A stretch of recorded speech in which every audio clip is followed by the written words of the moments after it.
Hello everyone, welcome to the talk Realization, Internal Stability, and Controller Synthesis. I'm Shihao Zhen. Given a plant, the core mission of control theory is to synthesize a controller, which takes the system output and steers the plant with some suitable control input.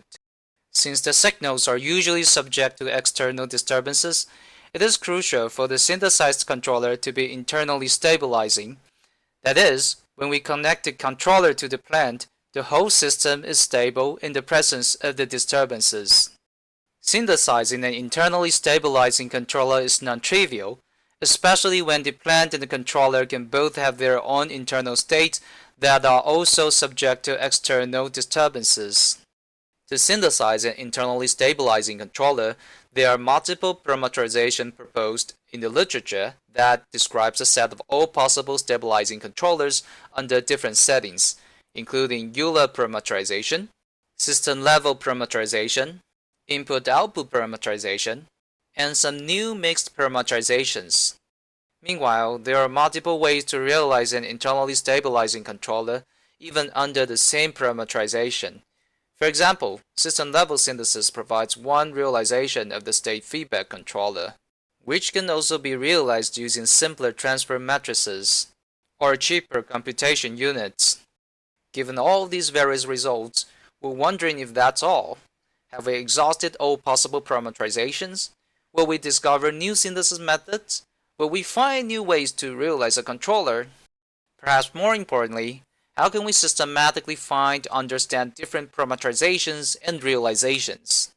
In this work, we answer those questions through a simple realization stability lemma. The lemma unifies all existing results in that all existing parameterizations and realization results are special cases of the lemma.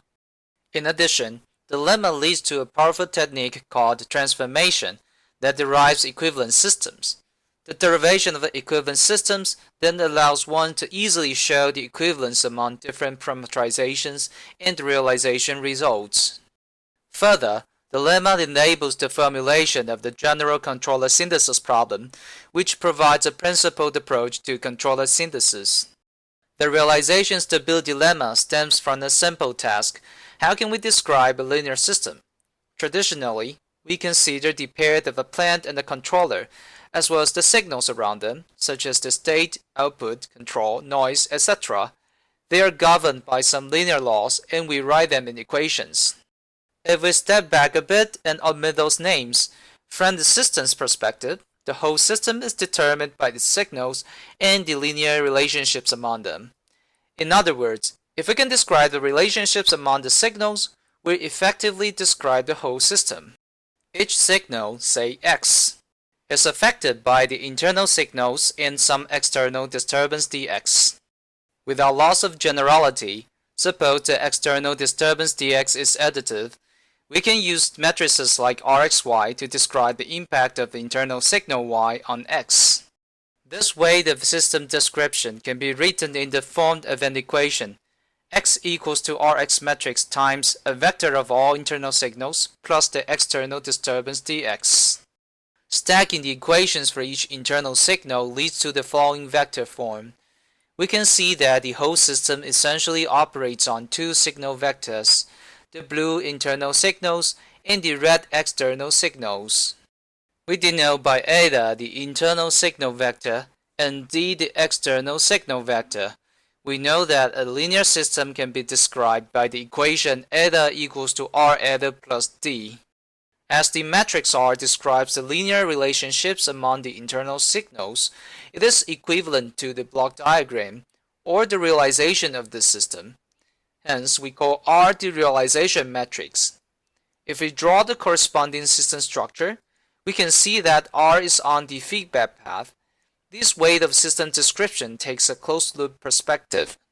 On the other hand, if we deem the external disturbance the system's input, and the internal signals the system's output, we can look at the system from a different perspective, an open-loop perspective.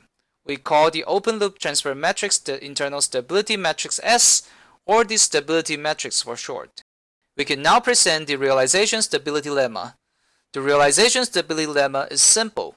It says that if the system has a realization matrix R and a stability matrix S, then I minus R is the inverse matrix of S, or I minus R times S equals to identity. Notice that the lemma does not guarantee the existence or any other property of either R or S. It only says that if both R and X exist, I minus R must be invertible and the inverse is S. Since the inverse is unique for linear maps, there exists a bijection map between R and S. In other words, R and S uniquely determine each other when they both exist. When we derive the realization matrix, we implicitly assume that the additive external disturbances interfere each internal signal independently. We can extend our result to the case where the external disturbances are correlated. For example, instead of D, we have some other disturbance W that has correlated effects on the internal signals. Such a change of external disturbance structure is essentially a transformation of D on the different basis W, which can be written as D equals to TW, where T is the transformation. The transformation of the external disturbance can be seen as the derivation of an equivalent system, in which the dimensions of W affects the equivalent internal states A and B independently. When the transformation is invertible, the realization and stability matrices of the equivalent system can be derived in closed forms from the original ones. As a result, the properties of the realization and stability matrices can be obtained from studying its equivalent system and the transformation. Notice that the results we discussed so far only concern the existence of R and S. When we synthesize an internally stabilizing controller, we impose more constraints on R and S. Specifically, we need the whole system to be causal and internally stable, which requires R to be off-diagonal proper and S to be stable. These two conditions, plus the realization stability lemma, forms a constraint set of the general controller synthesis problem. In the paper, we show that existing controller parameterizations are just different ways of writing the general controller synthesis problem. And the transformation technique allows us to easily show the equivalence of different parameterizations. The transformation and realization stability lemma are also useful for deriving the existing realization results.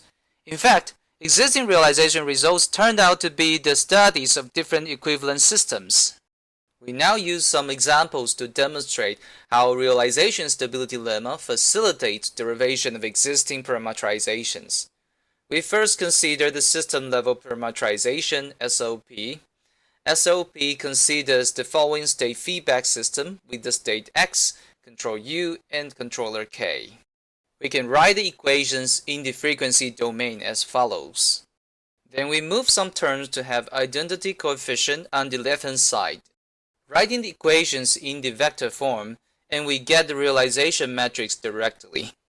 By the realization stability lemma, I minus R times S must be identity. Therefore, keeping the left column of the stability matrix yields this equation. In SOP, we call these elements phi x and phi u. Deriving the controller K explicitly, we can see that the equations are SOP. The stability conditions can be derived accordingly. Please refer to the paper for details. We can also derive the parameterization from the realization or the block diagram. Here we use the input-output parameterization IOP as an example. IOP considers a system with plant G and the controller K as shown in the figure. We can write down the block diagram in equations and get the realization matrix accordingly. By the realization stability lemma, we know I minus R times S equals to identity. In IOP, we express the stability matrix using YWUZ transfer matrices. We know that I minus R is the inverse of S, and hence the product is still identity after commutation. These two equations actually lead to IOP.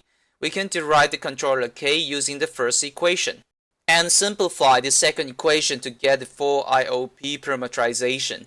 Again, the stability of the matrices can be derived accordingly. Through the SOP and IOP examples, we can see how useful the realization stability lemma is.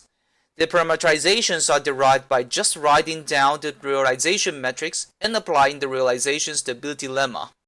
The transformation technique is also useful to show the equivalence of the parameterizations. Suppose we want to show how SOP is equivalent to IOP.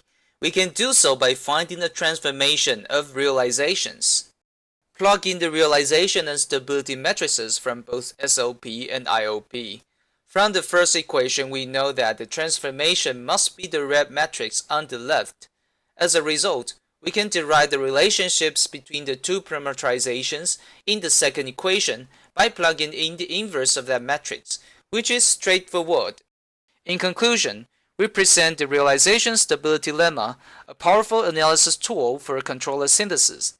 It unifies all existing parameterizations and realization results. It introduces the transformation technique and the concept of equivalent systems, and it leads to the formulation of the general controller synthesis problem. Given the success of the realization stability lemma in unifying existing results, there are some interesting future directions left to be explored. For instance, we can evaluate which parameterization or realization suits the best for a synthesis task. Also, we can study the robust controller synthesis problem, where the realization itself is subject to uncertainty, and some primary work on this direction can be found on arXiv. Thank you. My contact information is listed below in case you have any questions.